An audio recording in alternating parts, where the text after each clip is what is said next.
सिर्फ discovery figure है, असल फिगर हकीकी माने में अल्लाह उसके रसूल जानते हैं। नॉट इवन अ सिंगल स्पीसी, एक भी मखलूक को अल्लाह तबारक व तआला ने वेस्ट नहीं बनाया, अबस नहीं बनाया। जो मूंगी रेंगती है ना जमीन पर, उसको भी किसी ना किसी पर्पस और मकसद के साथ बनाया गया है। तो जब हर मखलूक को किसी ना किसी मकसद के साथ बनाया, मैं और आप अशरफुल मखलूकात है, we are the supreme of the creation. हमें क्यों बनाया, क्यों बनाया? It's a very important question, very very important question, क्यों बनाया मैं? अच्छा, और एक बात, मैं स्टूडेंट्स में रहता हूँ, प्रोफेशनल्स में रहता हूँ, बहुत सुनने मिलता है, my purpose of life is to be a doctor, my purpose of life is to be an engineer, architect, CA, BA, MA, diploma, bureaucrat, a successful businessman. मैं उनको पूछता हूं, भाई तुम्हें इख्तियार किसने दिया अपने मकसद को तय करने का कि तुम्हारी जिंदगी का मकसद क्या है? Who has the authority? हमें कोई इख्तियार नहीं है कि हम तय करें हमारी जिंदगी का मकसद क्या है। एक मिसाल देता हूं मैं आपको, ये माइक है, दिस इज अ माइक। ये माइक को मैंने इन्वेंट किया। Next week I am going to launch this mic, ठीक है, गौर से सुनिए। Next week I am going to launch this mic. I call all the reporters and the correspondent sitting in front of मी।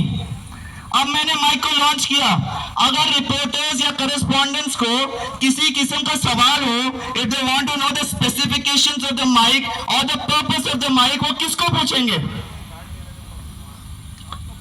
मुझे पूछेंगे या आपस में एक दूसरे को पूछेंगे? कि वो खुद डिसाइड कर लेंगे पर्पस क्या है माइक का? मुझे पूछेंगे ना, क्यों? क्योंकि मैंने माइक बनाया। तो इस एग्जाम्पल से क्या पता चला? जो चीज जिसने बनाई है वही उसका मकसद बताता है। एग्री? एग्री? सब एग्री करते हैं? जो चीज जिसने बनाई है वही उसका मकसद बताता है। मुझे और आपको किसने बनाया? से it with a sense of pride, किसने बनाया? पूछा कभी अल्लाह तबारक व तआला से कि या अल्लाह मेरा मकसद क्या है? हमें क्यों पैदा किया गया, क्यों दुनिया में भेजा गया? What is the purpose of a life? कभी पूछा हमने? दुनिया के बहुत से पर्पसेस पूछते रहते हैं। मैनेजर आता है, सर ये ऑर्डर है, क्यों भाई, क्या है भाई, बहुत क्वेश्चंस होते हैं। बिजनेसमैन तो 100-200 सवाल कर लेता है, ये क्यों, वो क्यों, ऐसा क्यों, वैसा क्यों।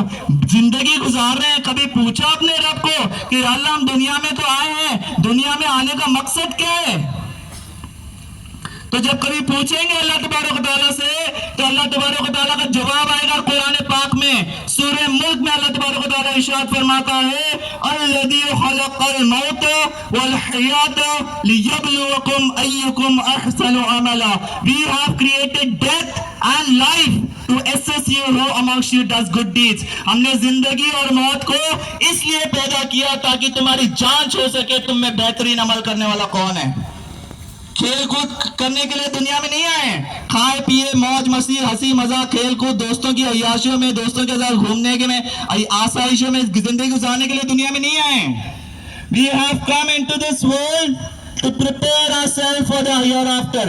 हम ये जमीन के ऊपर, जमीन के नीचे की तैयारी करने आए हैं। जमीन के ऊपर उछल कूद करने के लिए नहीं आए हैं, एंटरटेनमेंट के लिए नहीं आए हैं, जमीन के नीचे जाने की तैयारी करने के लिए आए हैं। और मेरी बात याद रखना, write it down on the roots of your heart.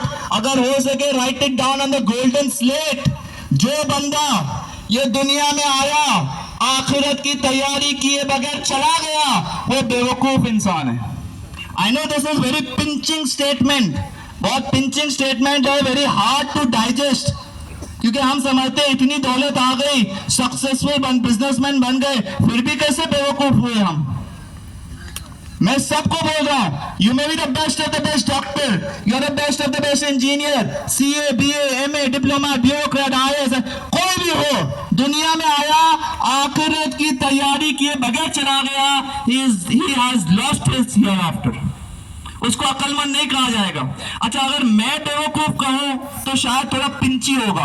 अब मैं आपको और एक लॉजिकल एग्जांपल देता हूं, और मैं कोशिश करूंगा कि आप खुद ये स्टेटमेंट पे कन्फेस करें और एग्री करें और ये बोले कि हाँ नबील सही है, जो दुनिया में आया और दुनिया में आकर आखिरत की तैयारी किए बगैर चला गया वो बेवकूफ है। मैं आपको एक एग्जांपल देता हूं, ठीक है। एक successful businessman, just imagine that you are a successful business